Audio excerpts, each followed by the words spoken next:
What's up, guys? I wanted to create a video and talk about royal marriages. Why families arranged the marriages they did, why they inbred, and specifically whether or not inbreeding was a smart thing to do. So I'm looking at the family tree here for the House of Habsburg, and they were the dynasty I wanted to talk about because they were the family most known for inbreeding. What they would do is they would take a daughter of their family, generally the eldest daughter, and they would find a loose cousin or uncle or nephew somewhere, and they would marry her to him. Gross, right? Well, maybe not. So why did they do this? Well, it has to do with the inheritance law which existed in Europe at the time. How things were passed down was based on primogeniture. Primogeniture means to the firstborn, or the firstborn gets everything. Sons had priority. So if you had a daughter and she was 14 and your son was 12, because he was male, he would be your heir, not your daughter. However, if you had no sons, your daughter would be your heir. If you know anything about the contemporary United Kingdom, they recently changed this so they have absolute primogeniture now, which means that the oldest child of whatever gender becomes the heir. So they don't prioritize sons anymore.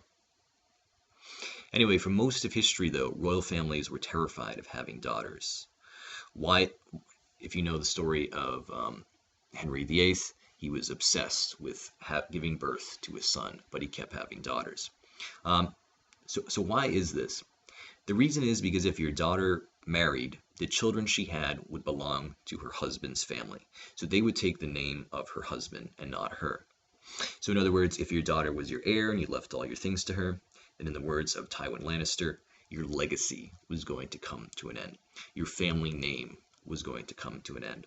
All the work of you and your ancestors, all the effort to build your house was going to come to an end. Everything was going to go to your son-in-law and, by extension, his family. So you wanted to avoid this happening whenever possible.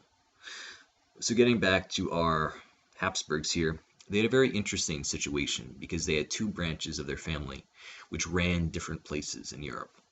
You had these two brothers, Charles and Ferdinand, and each started a different branch of the family. The descendants of Charles V, so basically all the Phils here, Philip, and Philip were the rulers of Spain, and the descendants of Ferdinand, first his eldest son, and then all these guys were the rulers of today, what would be Central Europe. So this created an interesting dynamic. They always had a parallel line of the family who they could marry with and make sure they were keeping things inside the dynasty with. So let's look at what they did. We have Charles and Isabella. They have a son, they have a daughter. Just in case Philip dies, for insurance, they want to make sure their family doesn't lose Spain. So they take their daughter Maria and they marry her to her cousin. Ferdinand's eldest son, he inherits the lands of his father. He gives birth to a bunch of sons who I didn't put on this family tree. But he also takes his eldest daughter Anne and marries her back into the other side of the family for insurance. So this would be her uncle. This is Philip II. And this intermarriage repeats. Philip III marries his second cousin. Then of their children, Maria Anna marries her cousin, and Philip IV ends up marrying his niece. So all of this is done theoretically for insurance, to keep things from going outside of the family. Meanwhile, we see that whenever they have an extra son, they use him to marry outside of the family. And the purpose of this is sort of the opposite of the daughter strategy. In this case, their goal is to marry the female heirs of another family to see if they can add more lands to their family through that way. So we see these two marriages to Maria Anna and another Maria Anna are attempts to marry outside of the family. Just to give you an example and show how well this all worked, Charles V inherited Spain as a result of his father's marriage. Philip II inherited Portugal as a result of his father's marriage. Ferdinand's marriage got his son a large share of Central Europe.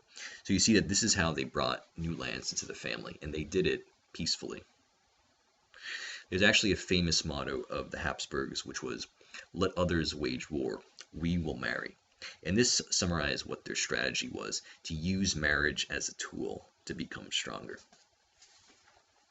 So if you want to think of it in this way, they used their daughters conservatively, or they married their daughters conservatively to keep what they already had, and they tried to marry their sons liberally to try to bring new lands into the family. So now that we've talked about the pros of this strategy, let's look at the negatives.